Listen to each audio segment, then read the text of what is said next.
ભાવનગર લઠ્ઠાકાંડના મુખ્ય આરોપી ગૌતમ સોલંકીનું ઘટના સ્થળે લઈ જઈ રિકન્સ્ટ્રક્શન કરાયું, એસએમસી દ્વારા તપાસનો ધમધમાટ. ભાવનગર લઠ્ઠાકાંડ મામલે તપાસ કરતી સ્ટેટ મોનિટરિંગ સેલની ટીમ દ્વારા કેસના મુખ્ય આરોપી ગૌતમ સોલંકીનું ઘટના સ્થળે રિકન્સ્ટ્રક્શન કરવામાં આવ્યું હતું.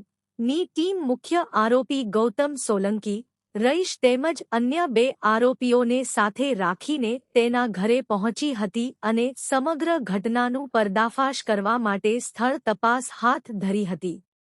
દારૂ બનાવવાની પદ્ધતિની તપાસ દરમિયાનની ટીમ આરોપી ગૌતમ સોલંકી કઈ જગ્યાએ અને કઈ રીતે ઝેરી દારૂ બનાવતો હતો તે સ્થળ પર પહોંચી હતી અને તેની આખી મોડસ ઓપરેન્ડી સમજવાનો પ્રયાસ કર્યો હતો. તેમજ ની ટીમે આરોપી ગૌતમ સોલંકીના ઘરેથી દારૂ બનાવવા માટે ઉપયોગમાં લેવાતા બેરલ અને સિન્ટેક્સની ટાંકીઓ સહિતનો શંકાસ્પદ મુદ્દામાલ જપ્ત કર્યો છે. મુખ્ય આરોપી ગૌતમ સોલંકી ઉપરાંત રઈશ અને અન્ય બે આરોપીઓને પણ ઘટના સ્થળે લાવીને કડીઓ જોડવામાં આવી હતી.